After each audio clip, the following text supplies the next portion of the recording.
Terima kasih pemirsa masih bersama kami di Halo Indonesia. Anak muda di Medan yang berlatar belakang pendidikan tergabung dalam komunitas ruang belajar atau Rubel. Dengan sukarela mereka datang untuk mengajar menulis, berhitung, dan kegiatan lainnya secara gratis bagi anak-anak panti asuhan.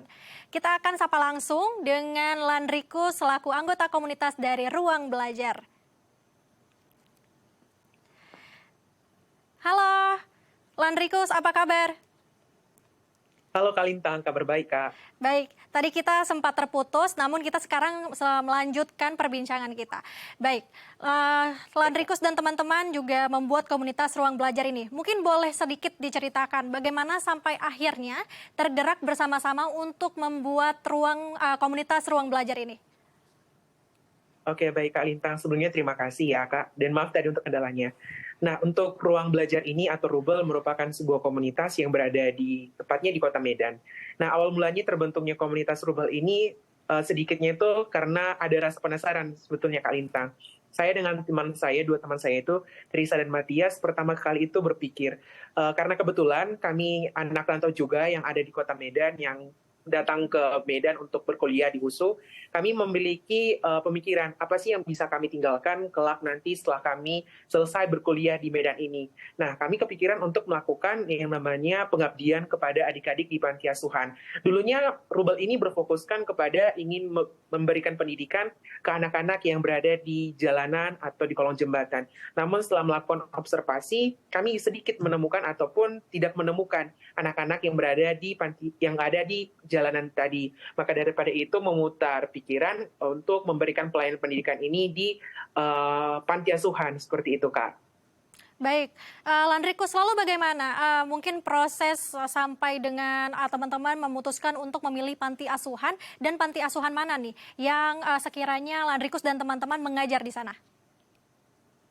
Baik Kak Lintang, untuk panti asuhan ini sebenarnya di Rubel ini kami ada namanya itu kegiatan atau program KBB ataupun kegiatan belajar bersama.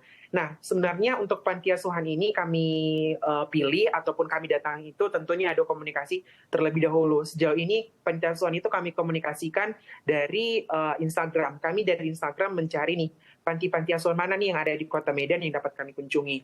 Nah, melalui negosiasi ataupun pengenalan kepada panti asuhan itu, kami pun memberanikan diri untuk memberikan pelayanan pendidikan di sana. Jadi kami lihat dulu panti-panti asuhan mana, kemudian kami lihat dulu kondisi anak-anaknya itu bagaimana sih yang ada di sana. Kemudian akhirnya kami datangi, seperti itu Kak. Baik, lalu Landrikus, sejauh ini panti asuhan mana nih yang teman-teman melakukan kegiatan ruang belajar tersebut? Oke Kak Lintang, untuk panti asuhan yang sudah kami berikan pelayanan pendidikan ini sudah ada 3 panti asuhan. Pertama itu ada panti asuhan Hati Gloria, kemudian panti asuhan Ora et Labora, dan saat ini sedang melakukan kegiatan belajar mengajar itu di panti asuhan Santa Lucy, Kak. Baik, lalu sampai sejauh ini sudah berapa banyak siswa yang mungkin teman-teman ajarkan dan mereka bagaimana cara pendekatan Landrikus dan teman-teman untuk belajar bersama mereka? Baik Kak, untuk jika di total nih ya Kak, dari panti asuhan pertama sampai panti asuhan yang terakhir ini di panti asuhan Santa Lucy, kurang lebih sudah ada lebih dari 50 anak yang kami ajari. Namun jika ditanya mengenai bagaimana sih cara pendekatannya kepada anak-anak tersebut, pertama itu kami melakukan untuk kunjungan perdana, kami biasanya melaksanakan yang namanya Kak Rubel Kariti ataupun penggalangan dana atau aksi sosial kepada anak-adik di sana. Di Rubel Kariti ini kami memberikan seperti sembako, pakaian ataupun barang-barang yang masih layak pakai kepada adik-adik tersebut, peralatan tulis dan lain sebagainya. Itu salah satu cara kami untuk mendapatkan hati ataupun mendapatkan perhatian dari adik-adik panti asuhan tersebut. Selain itu juga untuk mendapatkan perhatian ataupun untuk berdekat dengan adik-adik di panti asuhan itu, kami biasanya setiap belajar itu melaksanakan kuis berhadiah tepatnya. Kuis berhadiah ini kami berikan seperti permen untuk hadiah reward, kemudian kami berikan buku tulis ataupun bahan-bahan belajar lainnya, seperti itu Kak. Baik, wah menarik sekali ya. Jadi belajar juga sebelum belajar cara pendekatannya adalah memberikan kuis yang juga bermanfaat untuk pengetahuan mereka ya, Landrikus. Lalu bagaimana nih, apa mata pelajaran yang diajarkan oleh teman-teman dari Rubel ini? Apakah juga efektif untuk mereka ketahui? Baik Kak, Untuk belajar di Rubal ini sebenarnya kami ada 3 mata pelajaran utama yang kami bawakan, di mana masing-masing dari kami 3 orang ini memberikan pembelajaran tersebut. Seperti saya memberikan pembelajaran bahasa Mandarin kepada adik-adik di panti asuhan, teman saya Trisa memberikan pelajaran bahasa Inggris, dan teman saya Matias memberikan pelajaran matematika. Namun di luar 3 mata pelajaran ini tetap juga kami ajarkan. Misalnya nih, setelah belajar bersama-sama, adik-adik bertanya nih kepada kami, misalnya kepada saya, Bang Landrikus, saya ada tugas nih, ataupun soal yang saya tidak tahu tentang IPA. Nah, kami diskusi tentang tersebut. Jadi, ini feel free ataupun bebas kepada adik-adik di panti asuhan untuk bertanya di luar mata pelajaran yang kami ajarkan, yaitu matematika, bahasa Inggris, dan bahasa Mandarin itu, Kak. Baik, berarti bukan hanya mengajar 3 mata pelajaran tersebut, namun juga membantu mereka untuk mengerjakan pekerjaan rumah mereka ya, Landrikus ya. Lalu dari Landrikus dan Iya, betul. teman-teman dari komunitas Rubel ini, mengapa memilih 3 mata pelajaran tersebut? Baik, Kak. Mengapa memilih 3 mata pelajaran itu sebenarnya dari kami pribadi, Kak. Sebelum untuk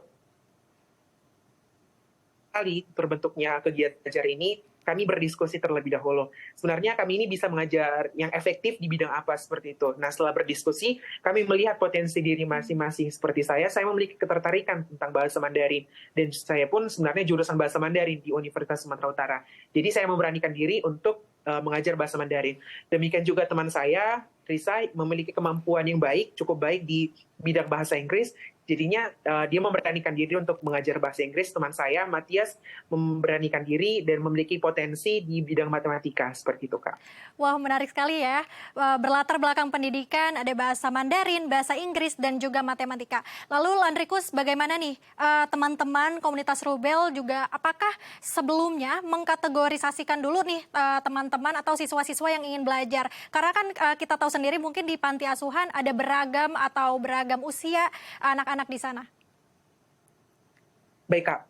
Sebenarnya benar yang kayak kata Kak Lintang tadi, kami sebelum memberikan pelayanan pendidikan, pertama kali sewaktu kunjungan perdana di panti asuhan yang akan kami datangi itu, di mana kan kami melaksanakan yang namanya Rubel Kariti atau kunjungan kasih tersebut. Kami pun bertanya kepada anak-anak ataupun adik-adik yang di sana. Di sini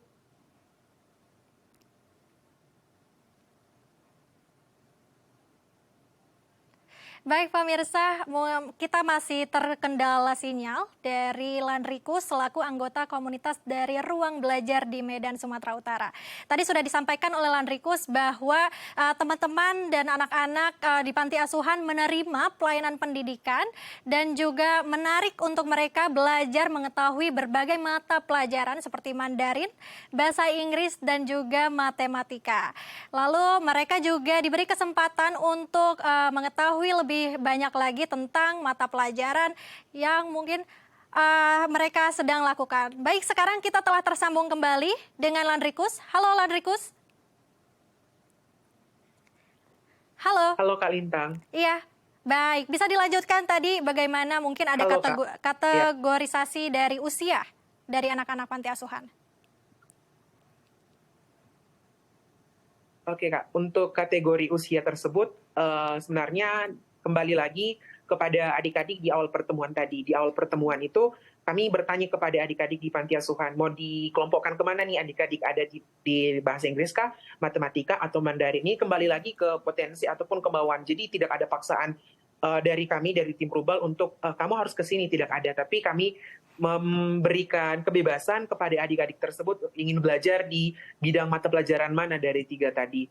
Nah, untuk misalnya nih kan, Kak, ada nih adik-adik dari panti asuhan yang tidak sekolah, yang maksudnya tidak sekolah tapi belum sekolah, masih usia TK. Nah, kami itu memberikan pelayanan pembelajaran itu di luar konteks belajar kami.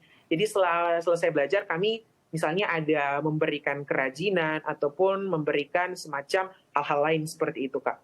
Baik.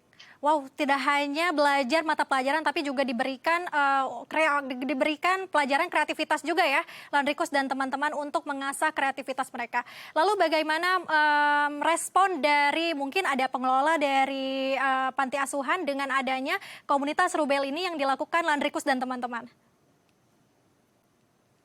Baik, Kak, untuk 3 panti asuhan yang sudah kami datangi, puji Tuhannya 3 panti asuhan dari baik pengelola, baik dari adik-adik panti, semuanya memberikan respon yang sangat-sangat baik. tentang kerjasama yang ada di panti asuhan dengan kami komunitas Rubel, di mana itu terlihat daripada pihak panti asuhan yang selalu menerima kami dari awal kegiatan sampai kegiatan itu berlangsung. Seperti sekarang ini panti asuhan Santa Lucy bahkan memberikan fasilitas kepada kami berupa papan tulis yang bisa kami gunakan.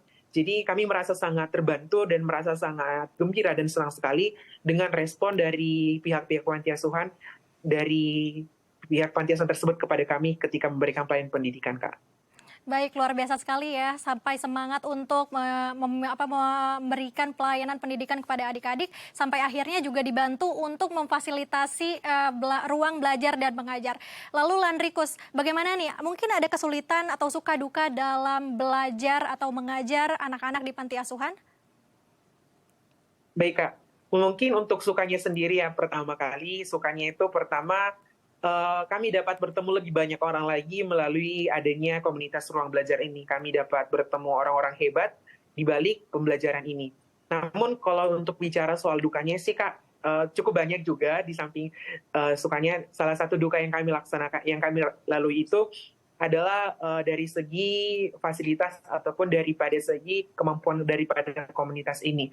Di mana komunitas ini memang hanya dijalankan oleh 3 orang dengan 2 orang teman saya itu, jadi terkendala kadang di segi dana ataupun daripada segi uang lah kita bilang untuk memberikan pelayanan pendidikan ini secara maksimal.